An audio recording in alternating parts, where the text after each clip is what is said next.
It's Halloween.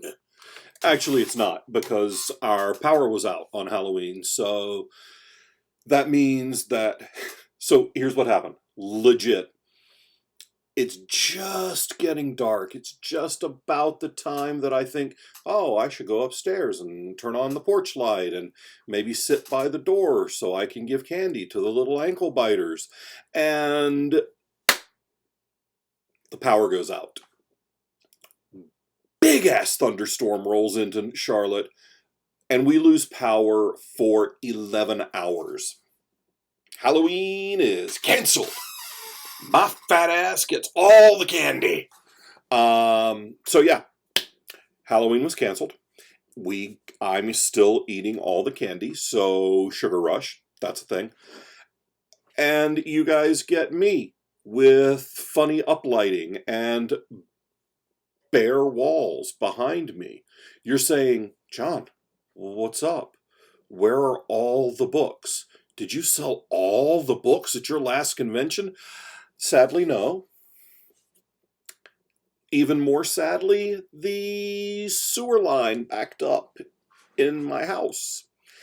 My office, where I film these videos, is on the downstairs. We have a split-level house, which means there's a downstairs, and then there's a main floor, and then there's an upstairs. It's not a 3-story house, because that would be story, story, story. It's partly underground, on ground, upstairs. Well, I'm down here. I live in the cave. I ride in a hobbit hole. And the sewer main from my house to the city line backed up, because my house is almost 60 years old, and pipes get old and trees grow. And you know what makes trees go up? Roots going down. You know what happens when roots go down and there's a pipe underneath it? Well, the pipe also goes down. You know what poop doesn't do? It doesn't flow uphill until it does. So we had water of a questionable nature in the downstairs portion of my house. Then we had a 6-foot deep, 40-foot long trench in the front yard, and I got to watch guys run a backhoe and jackhammer, and that's always fun, because, I mean, look, I'm a dude, and we like power tools and hydraulic stuff and destruction. And I had plenty of that. Also had 7 industrial fans in a very small space in my home. And now we're ripping out all of the carpet. And since we're ripping out all the carpet, we're going to go ahead and repaint all the walls. So we're destroying my office. And thus, bare walls. For those of you who are new here, hi, I'm John Hartness. I am your host for 10 Things I Hate About Your Writing and the Writing Life. And I am a fantasy author. I'm a small press publisher. I'm an editor. I'm a podcaster. I'm a fat guy with snarky t-shirts. See? It's so cute. It says, I will cut you. And today, I am a convention planner and a convention exhibitor. I do a lot of conventions. They are a major part of my marketing strategy for both my own books and for Falstaff Books as a press. We sell a lot of books at conventions over the years, and I'm frequently asked, why do you talk about conventions like they're tiring? It's just fun, right? You go to some place and you stay in a hotel for a couple of nights and you sit on a few panels and you talk about, I don't know, things. Or, like last month, I sat in front of a room and I played Dungeons and Dragons in front of an audience with awesome writers. It was great. It was hilarious. We had a great time, had great players. It was also 4 hours away from my house. It was 2 nights in a hotel, so 2 nights I'm not sleeping in my own bed. And it was a full truckload of books to take to the convention. So I wanted to go into a little bit of the front end and back end work that makes a convention happen so that you can maybe understand why when you walk up to a writer or an artist's table an hour before the convention ends on Sunday, they've got this kind of glazed look in their eye, and maybe all of their words don't fit like they would have Friday afternoon at 4 p.m. because we'd be tired. And I want to talk about why I accomplished no writing yesterday, despite only doing a one-day show this week. But before I begin, I want to take a minute and ask you to, if you enjoy these videos and they are helpful to you as a writer or a creative in any way, please remember to like, subscribe, and share. That's really helpful to the channel, and subscribers get me more subscribers, and YouTube builds and builds and builds, and then I become PewDiePie. I'm not even sure what a PewDiePie is, but I think it's a person, and I think I'm really more like 2.5 of him. But so that's probably not going to happen. At this point in my life, I'm probably too old to become an anything pie, although I like pie. Also, if you find this stuff helpful, you can go to the Patreon for Falstaff Books and support the press. You can get ebooks every month. And if you become a backer at a high enough level, you can get print books mailed directly to your door. And that is patreon.com/FalstaffBooks, which you'll be able to see in the little ticker that runs across the bottom of the video at some point. It's not like I'm going to go through and find exactly where I am in the video to put the ticker right there right now. I'm not that tech savvy, sorry. So, what does it take to do a convention as a writer?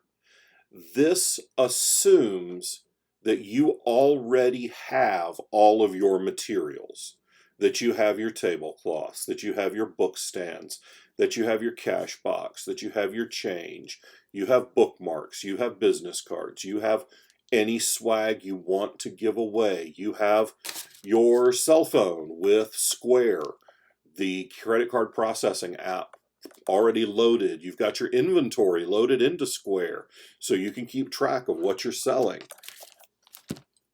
That you've already done that work. This is the convention-specific work. First, you have to order inventory. If this is your first convention, you have to figure out how many books to take. And that's a big question that writers ask me all the time. How many copies of each book should I bring? Sorry about that.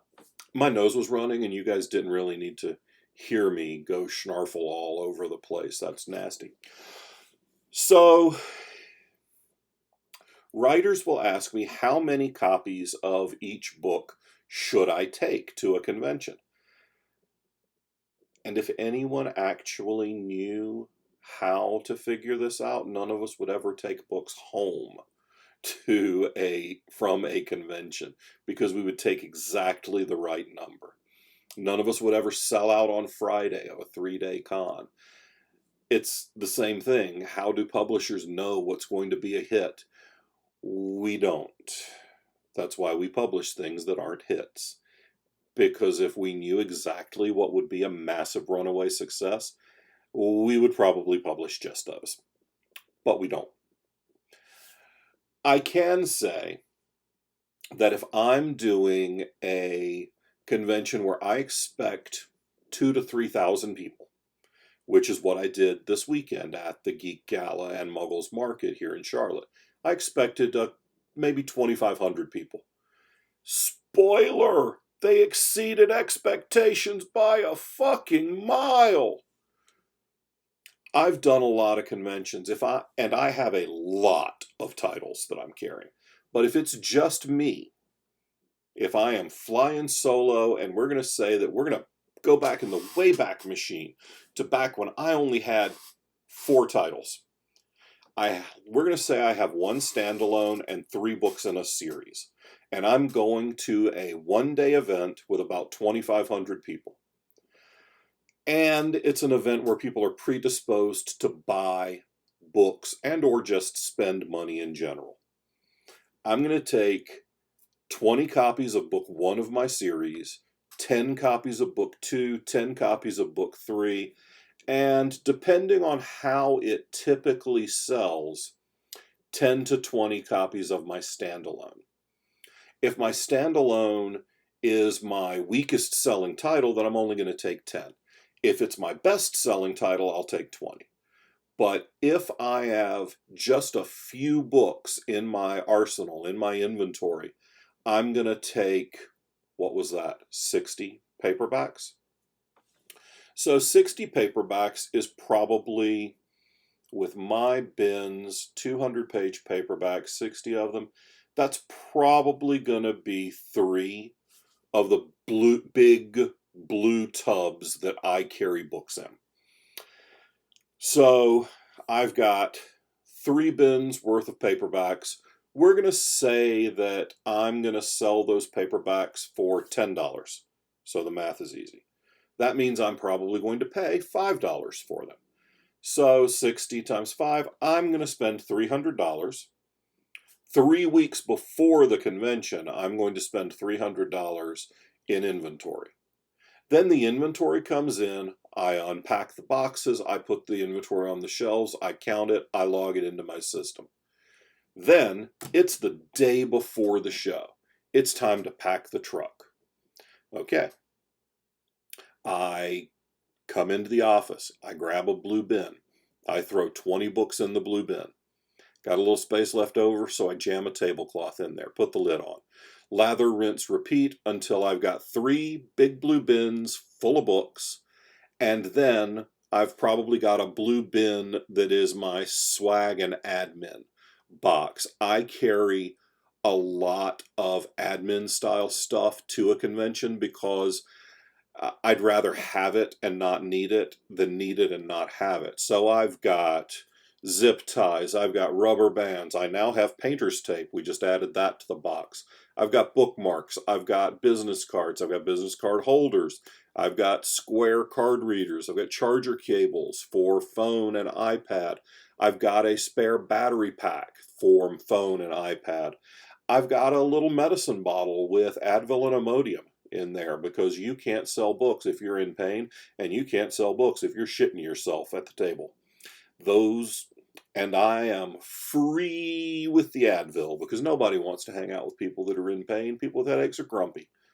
And I start the day grumpy, so nobody wants to be around me when my head hurts. I've got all of that, plus a Leatherman, a pocket knife, pens, spare lanyards, all of that in my admin box, plus book stands. Flat stock is the devil, people. Don't have your shit laying flat on the table. Invest in some book stands. $10 gets you a dozen of them, or maybe $15 gets you a dozen of the cheap wire ones at Amazon. I know Amazon's evil, but goddamn it, they deliver to my house for free. Sorry. Oh, fuck.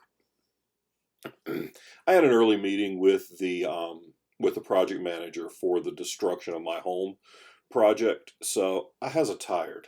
And I did a con this weekend, so I has a tired.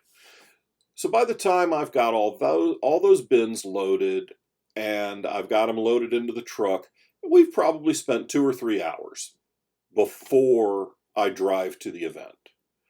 Okay, so the show starts at 10. It's in town. I leave my house at 8. I drive through McDonald's. I get a crispy buttermilk chicken biscuit and a large Coke. Yeah, I know why I'm fat. I get it. Piss off.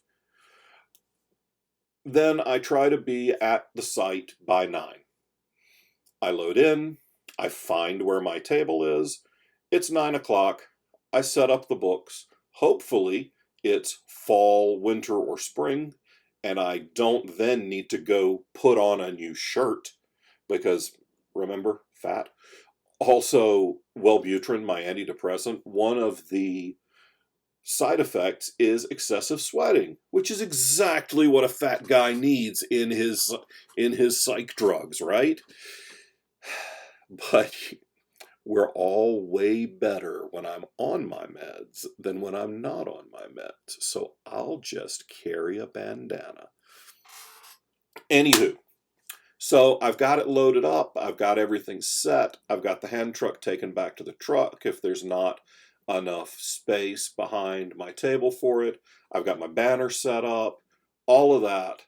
It's now 10 o'clock and I can start interacting with the public.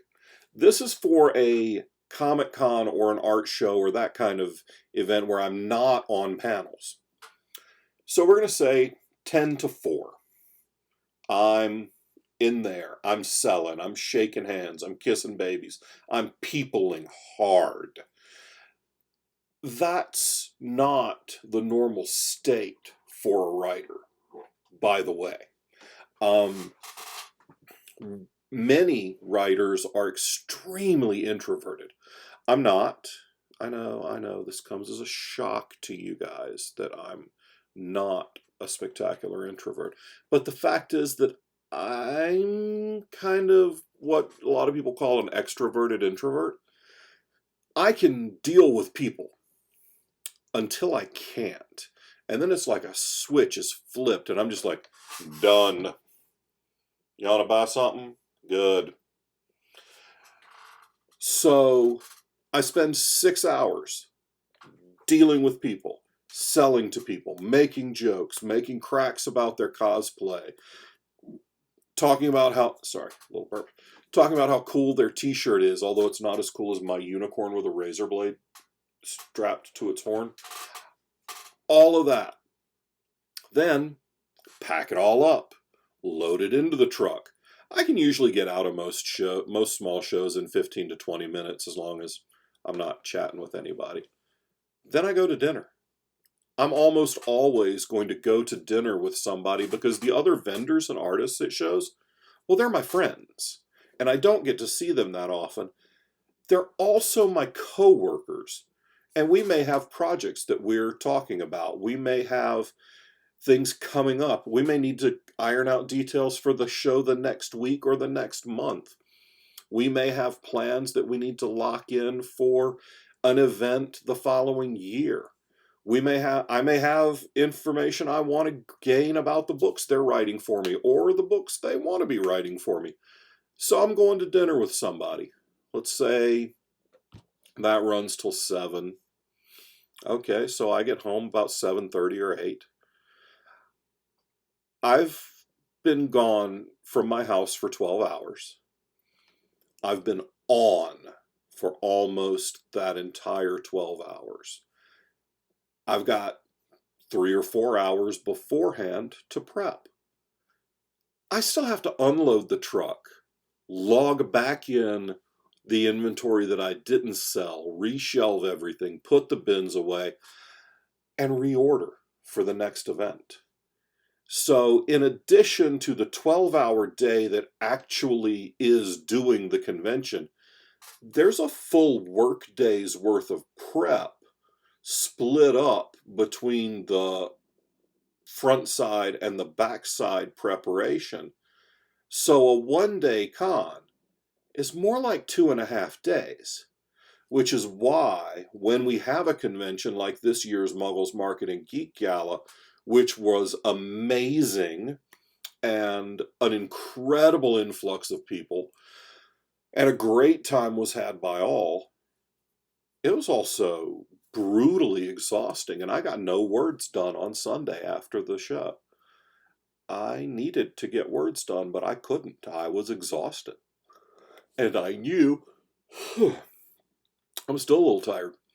I knew that if I tried to write, I would spend more time fixing the shit that I spewed all over the page than I was going to spend if I just let it go and wrote later.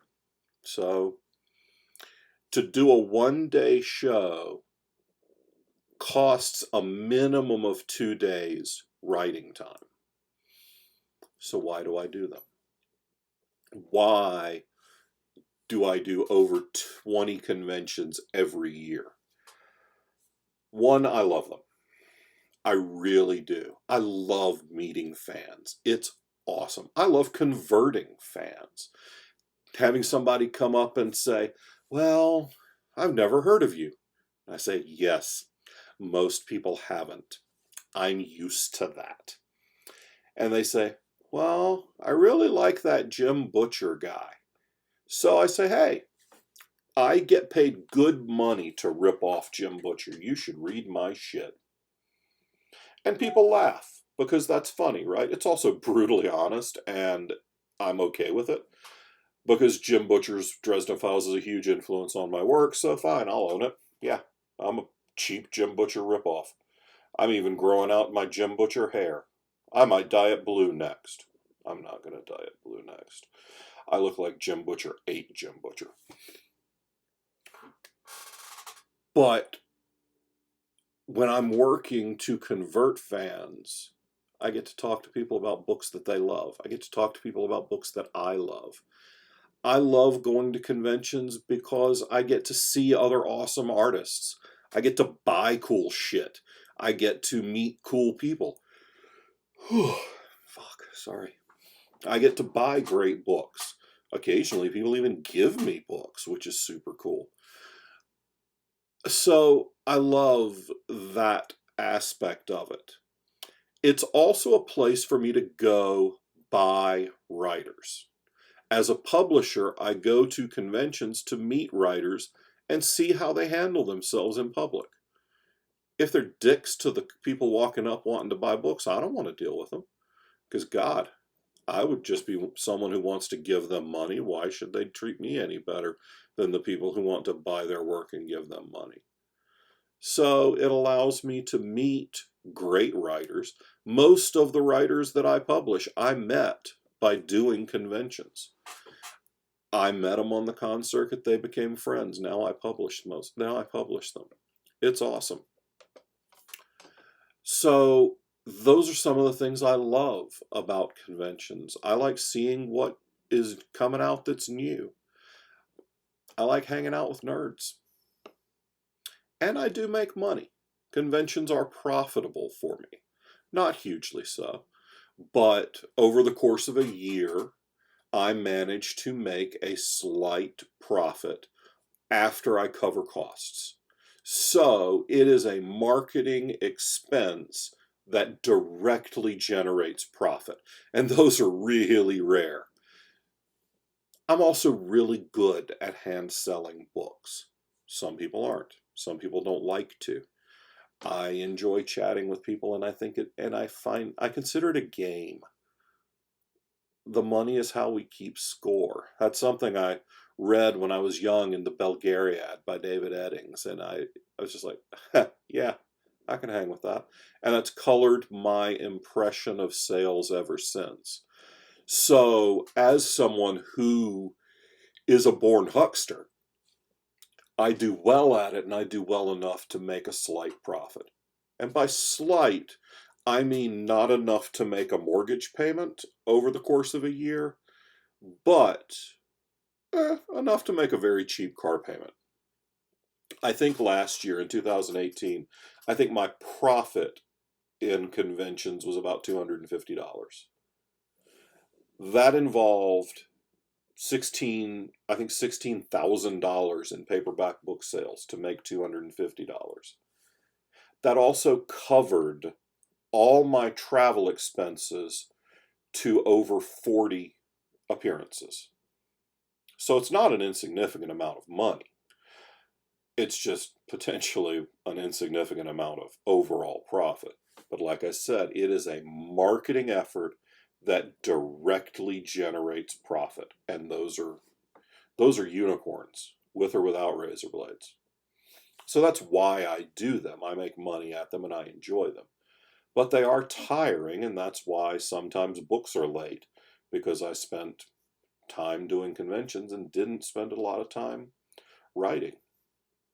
It's why some writers don't do conventions. They feel like their time is better spent writing. And for them, they are. For me, it's not, because I serve multiple purposes by being at a convention. So there you go. That's a little treatise on why conventions are tiring and awesome. I'm going to go get some words on the page because Quincy Harker number 6 is not, much to my chagrin, going to write itself. I'll be back next week with more babbling on publishing and writing, and in the meantime, y'all be good to one another. All right?